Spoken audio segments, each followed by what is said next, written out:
मधुबन के बाबा, मधुबन के बाबा मुरली वाले, आपका क्या कहना, आपका क्या कहना। ओम शांति। आज 10 अप्रैल 2022 के अव्यक्त बाप दादा के मधुर महावाक्य सुनेंगे, जिसकी रिवाइज डेट है 19 मार्च 1990।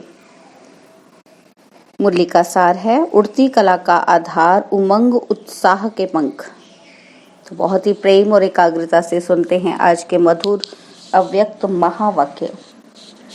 आज सर्व बच्चों के स्नेह संपन्न मिलन भावना और संपूर्ण बनने की श्रेष्ठ कामना के शुभ उमंग उत्साह के वाइब्रेशंस बाप दादा देख रहे हैं।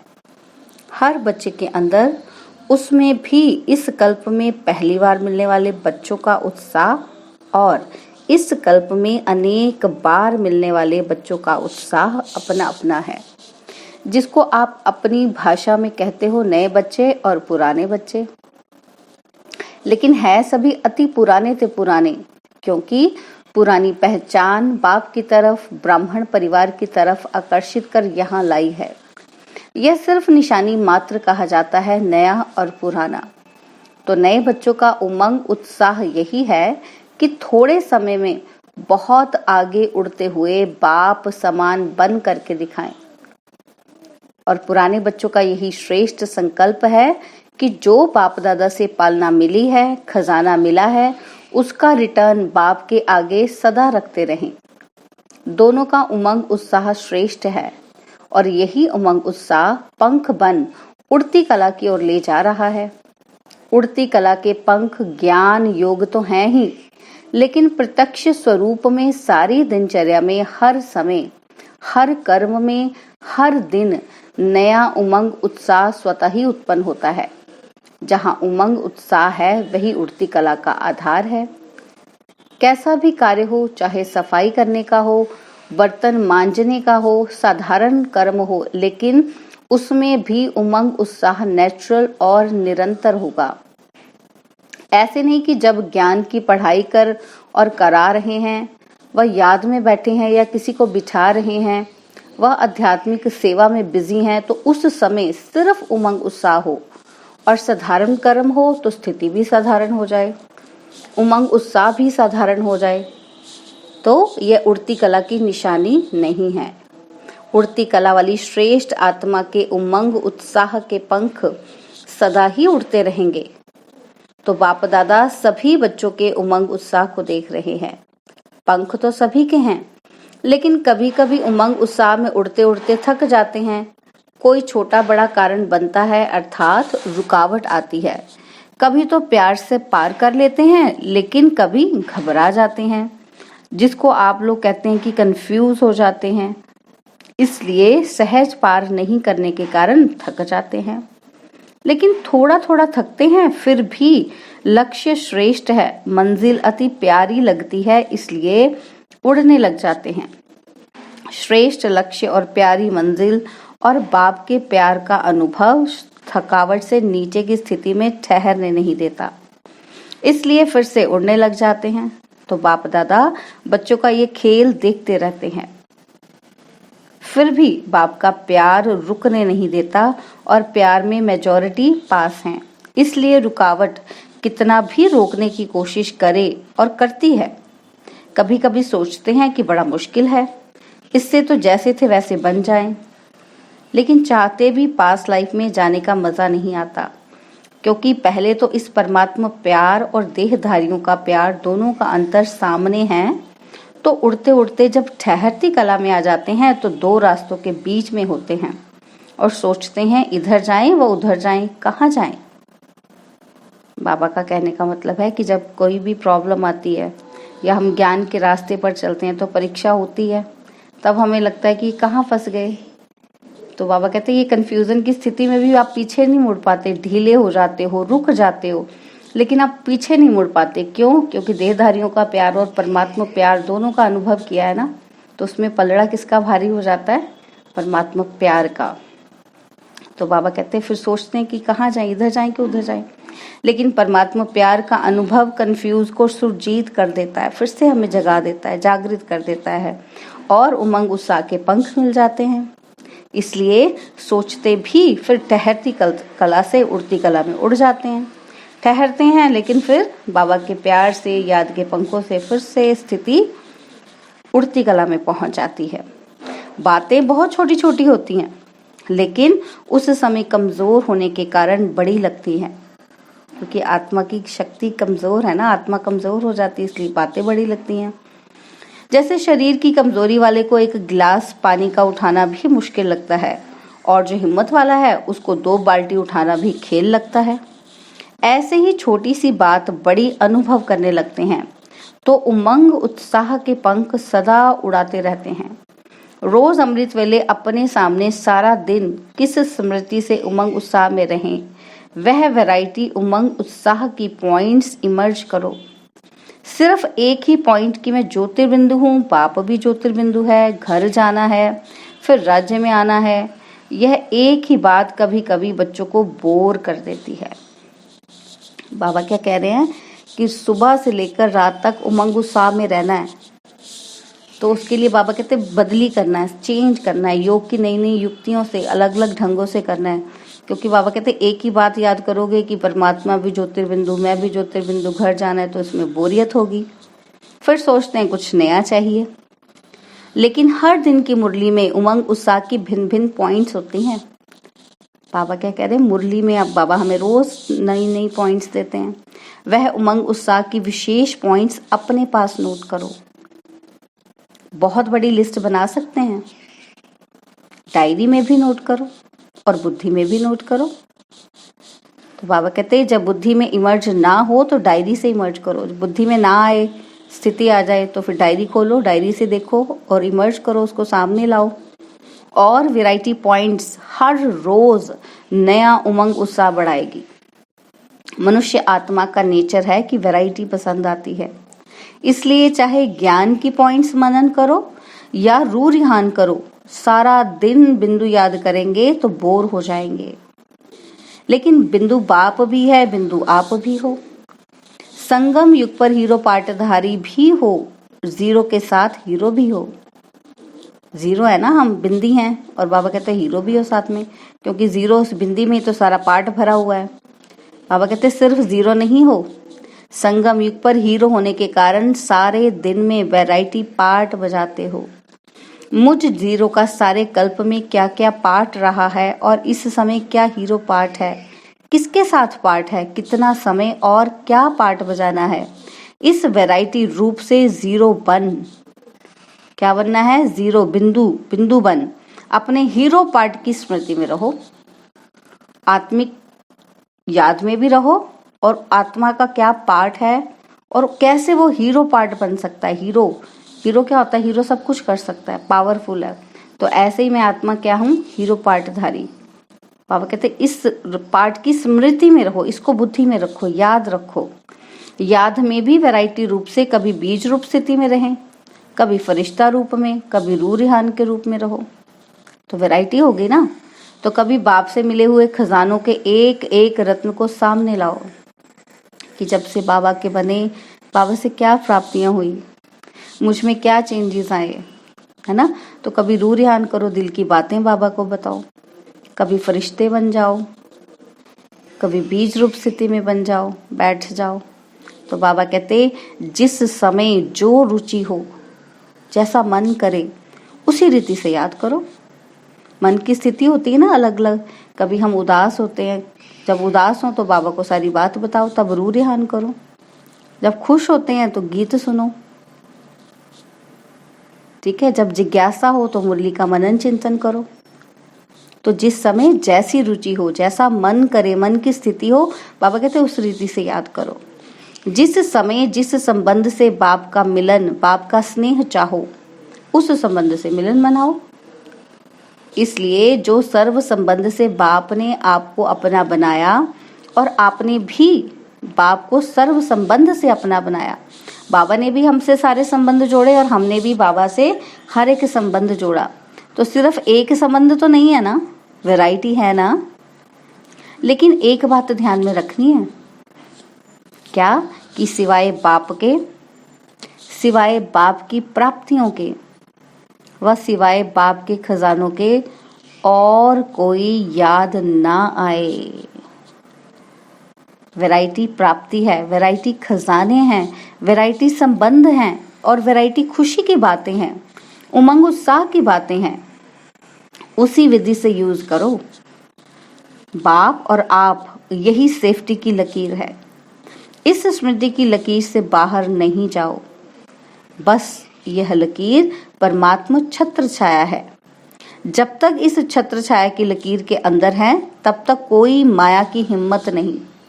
फिर मेहनत क्या होती है, रुकावट क्या होती है, विघ्न क्या होता है, इन सब शब्दों से अविद्या हो जाएगी। भूल ही जाएंगे, पता ही नहीं होगा कि ये शब्द भी हैं कोई। तो जैसे आदि स्थापना के समय सत्युग की आत्माएं प्रवेश होती थी तो उन आत्माओं को विकार क्या होता है, दुख क्या होता है, माया क्या होती है, इन शब्दों की अविद्या रहती थी। पता ही नहीं था दुख क्या है, माया क्या है। तो बच्चों को यह अनुभव है ना। पुराने तो इन बातों को जानते हैं, जो बाबा के पुराने बच्चे हैं। तो बाबा कहते वो तो जानते हैं। ऐसे जो बाप और आप इस स्मृति की लकीर की छत्र छाया में हैं, उनको इन बातों की अविद्या हो जाती है, इसलिए सदा सेफ हैं, सदा बाप के दिल में रहते हैं। आप लोगों को दिल ज्यादा पसंद आती है ना, तो सौगात भी हार्ट ही बना कर ले आते हो, केक भी हार्ट बनाते हो, बॉक्स भी हार्ट जैसा बनाते हो, तो रहते भी हार्ट में हो ना। बाप की हार्ट तरफ माया आ नहीं सकती। जैसे जंगल में भी रोशनी कर देते हैं तो जंगल का राजा शेर भी नहीं आ सकता, भाग जाता है। तो बाप की हार्ट कितनी लाइट और माइट है, उसके आगे माया का कोई रूप आ नहीं सकता। तो मेहनत से सेफ हो गए ना, जन्म भी सहज हुआ। मेहनत लगी क्या जन्म लेने में? बाप का परिचय मिला, पहचानना और सेकंड में अनुभव किया। बाप का जैसे ही परिचय मिला उसको पहचान लिया और सेकंड में फील भी कर लिया, अनुभव भी कर लिया, बाप मेरा और मैं बाप का। तो जन्म सहज हुआ, भटकना नहीं पड़ा। आपके देश रूपी घर में बाप ने बच्चों को निमित्त बनाकर भेजा। विदेशों में भेजा ना दीदियों को, दादियों को। तो बाबा बच्चों को कह रहे हैं कि देखो आप विदेशों में भी बैठे हो, आपके उस देश रूपी घर में बाप ने बच्चों को निमित्त बनाकर भेज दिया। ढूंढना व भटकना तो नहीं पड़ा ना आप बच्चों को, घर बैठे बाप मिला ना। यह तो अभी प्यार से भारत में आते हो मिलने। तो बाबा कहते अभी तो आप इंडिया में आए हो भारत में बाबा से मिलने, तो प्यार से आए हो, लेकिन परिचय तो वही मिला ना आपको, विदेशों में बैठे हुए विदेशी भाई बहनों को। बाबा कहते जन्म तो वही मिला ना। जन्म अति सहज हुआ तो पालना भी अति सहज है। सिर्फ अनुभव करो और जाएंगे भी सहज ही। जैसे आए हैं तो बाबा कहते जाएंगे भी सहज। बाप के साथ साथ जाना है ना, या बीच में धर्मराजपुरी में रुकना है? सभी साथ चलने वाले हो ना। सभी का ये दृढ़ संकल्प है कि साथ हैं और साथ चलेंगे और आगे भी ब्रह्मा बाप के साथ राज्य में व पाठ में आएंगे। पक्का संकल्प है ना। चलते चलते थक जाएंगे तो रुक जाएंगे, फिर क्या करेंगे? क्योंकि बाप तो उस समय रुकेंगे नहीं। अभी रुक रहे हैं, अभी समय दिया है, उस समय नहीं रुकेंगे। उस समय तो सेकंड में उड़ेंगे।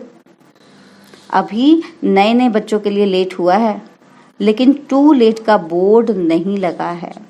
अभी तो नई दुनिया आने के लिए नए नए बच्चों के लिए रुकी हुई है कि यह भी लास्ट सो फास्ट और फर्स्ट नंबर तक पहुंच जाएं। सभी साथ जाने के लिए तैयार हो ना। तो जो इस कल्प में पहली बार आए हैं, बाप दादा मुबारक देते हैं।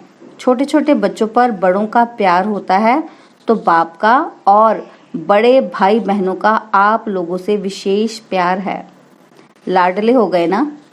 नए बच्चे लाडले हैं, चाहे नए हो व पुराने हो, सभी के लिए फास्ट गति फर्स्ट आने की है। छत्र छाया में रहना, सदा दिल में रहना, यही सबसे सहज तीव्र गति है। अपने आप को कभी भी बोर नहीं करो। देखो बाबा की युक्तियाँ, बाबा पहले ही कह रहे हैं कि बच्चे बोर हो जाएंगे, इसलिए बाबा बच्चों को सावधानी दे रहे हैं कि अपने आप को बोर नहीं करो। सदा अपने आप के लिए वैरायटी रूप से उमंग उत्साह इमर्ज करो। डबल विदेशी कभी कभी कोई यह भी सोचते हैं कि हमारा कल्चर और इंडिया का कल्चर बहुत फर्क है। इंडियन कल्चर कभी पसंद आता, कभी नहीं आता। लेकिन यह तो ना इंडियन कल्चर है ना विदेश का कल्चर, यह तो ब्राह्मण कल्चर है। ब्रह्मा कुमार, ब्रह्मा कुमारी, यह नाम तो सभी को पसंद है ना। ब्रह्मा बाप से भी बहुत प्यार है और बी के जीवन भी अति प्यारी है।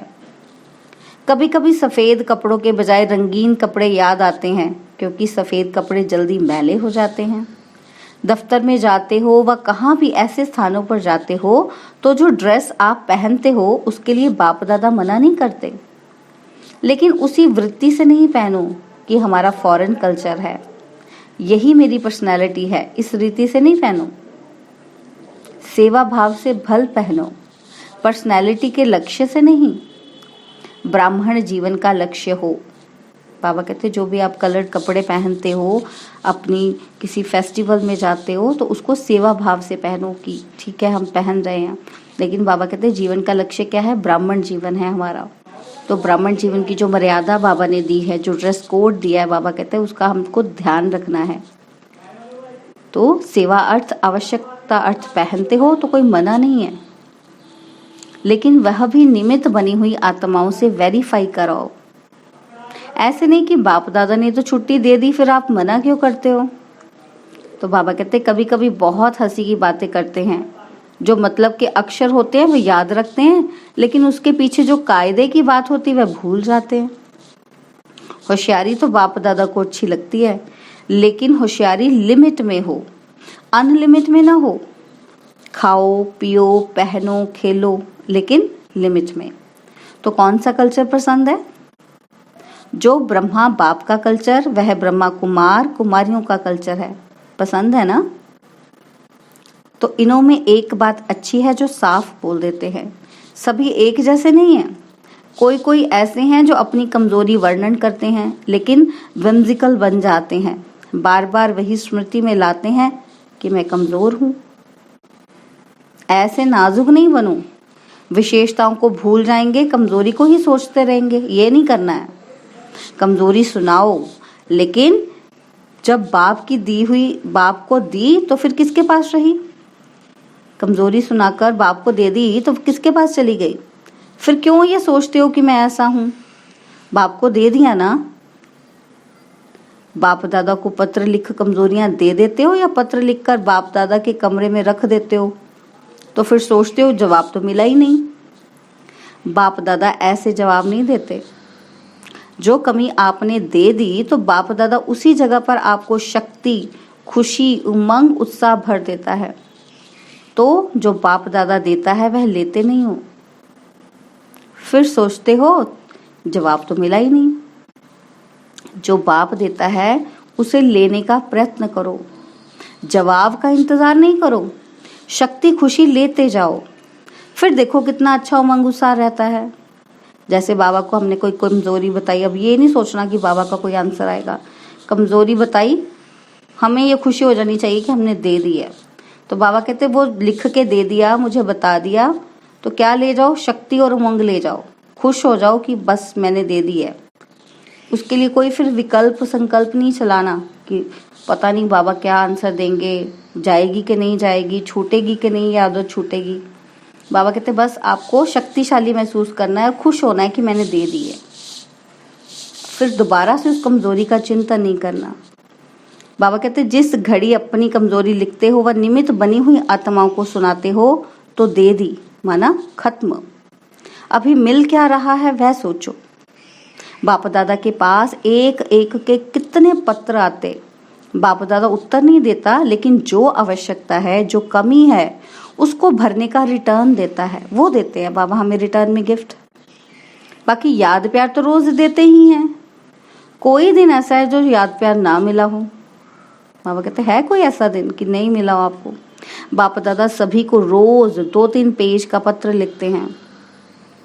मुरली, इतना बड़ा पत्र तो रोज कोई किसी को लिखता ही नहीं है। कितना भी आपका प्यारा हो, कोई ने इतना बड़ा पत्र लिखा? मुरली पत्र है ना, तो आपकी बातों का रिस्पॉन्ड होता है ना। तो इतना बड़ा पत्र लिखते भी, बोलते भी, जो आप विशेष पत्र लिखते हो उसका विशेष रिटर्न भी करते हैं, क्योंकि लाडले सिके लदे हो। बापा दादा रिटर्न में शक्ति और खुशी एक्स्ट्रा देते हैं। सिर्फ बुद्धि को सदा केयरफुल और क्लियर रखो। पहले भी सुनाया था, वह बात अपनी बुद्धि से निकाल दो। वो बातें भी रखी हुई होती हैं तो बुद्धि क्लियर नहीं होती, इसलिए बाप जो रिटर्न देता वह मिक्स हो जाता है। कभी मिस करते हो, कभी मिक्स करते हो। तो बाबा कहते कभी कभी कोई बच्चे क्या करते हैं कि आज हालचाल सुनाते हैं, कई सोचते हैं सेवा तो कर रहे हैं, लेकिन बाप का वायदा है कि मैं सदा मददगार हूँ। इस सेवा में तो मदद की नहीं, सफलता कम निकली। बाप दादा ने क्यों नहीं मदद की? बच्चे ऐसे सोचते हैं कई बार। फिर सोचते हैं कि शायद मैं योग्य नहीं हूँ, मैं सेवा नहीं कर सकती, मैं कमज़ोर हूँ। व्यर्थ सोचते हैं। लेकिन अगर कोई बच्चा सेवा की मदद के लिए बाप के आगे संकल्प करते भी है ना, तो खुली दिल से करो। लेकिन इसका रिटर्न बाप दादा सेवा के समय विशेष मदद देते हैं। सिर्फ एक विधि अपनाओ। कौन सी विधि? कि कैसी भी मुश्किल सेवा हो, लेकिन बाप को सेवा भी बुद्धि से अर्पण कर दो। मैंने किया, सफलता नहीं हुई, मैं कहाँ से आया, मैं कैसे आ गया? बाप करण करावनहार है कि जिम्मेदारी भूलकर अपने ऊपर क्यों उठाई? करने कराने वाला कौन है? वो तो बाप है। तो बाबा कहते हैं अपने ऊपर क्यों बोझ रखा? ये रॉन्ग हो जाता है। बाप की सेवा है, बाप अवश्य करेगा। बाप को आगे रखो, अपने को आगे नहीं रखो। मैंने यह किया, यह मैं शब्द सफलता को दूर करता है, समझा? मैं शब्द सफलता को दूर करता है। अच्छा, चारों ओर के सदा उमंग उत्साह में उड़ने वाले तीव्र पुरुषार्थी आत्माओं को, सदा बाप के दिल में रहने वाली विशेष मणियों को, सदा बाप और आप इस स्मृति की छत्र छाया में रहने वाले सदा ठहरती कला, गिरती कला के पार उड़ती कला में आगे बढ़ने वाले, सदा अपने को वैरायटी पॉइंट से खुशी और नशे में आगे बढ़ाने वाली श्रेष्ठ आत्माओं को बाप दादा का याद प्यार और नमस्ते। हम रूहानी बच्चों की रूहानी बाप दादाजी को दिलवा जान सिकवा प्रेम से नमस्ते। ओम शांति। प्यारे बाबा, मीठे बाबा, मेरे बाबा, शुक्रिया बाबा, शुक्रिया बाबा, शुक्रिया बाबा। बाबा ने आज हमें वरदान दिया कि ब्राह्मण जीवन में अलौकिक मोजों का अनुभव करने वाले कर्मों की गुह्य गति के ज्ञाता भव। ब्राह्मण जीवन में अलौकिक मोजों का अनुभव करने वाले कर्मों की गुह्य गति के ज्ञाता भव। ब्राह्मण जीवन मौज की जीवन है, लेकिन मौज में रहने का अर्थ यह नहीं कि जो आया वह किया, मस्त रहा। यह अल्पकाल के सुख की मौज व अल्पकाल के संबंध संपर्क की मौज सदा काल की प्रसन्न चित्त स्थिति से भिन्न है। जो आया वह बोला, जो आया वह किया, हम तो मौज में रहते हैं, ऐसे अल्पकाल के मनमौजी नहीं बनो। सदा काल की रूहानी अलौकिक मौज में रहो। यही यथार्थ ब्राह्मण जीवन है। मौज के साथ कर्मों की गुह्य गति के ज्ञाता भी बनो। स्लोगन है, अहम और वहम में आने के बजाय सर्व पर रहम करो। अहम और वहम में आने के बजाय सर्व पर रहम करो। ओम शांति।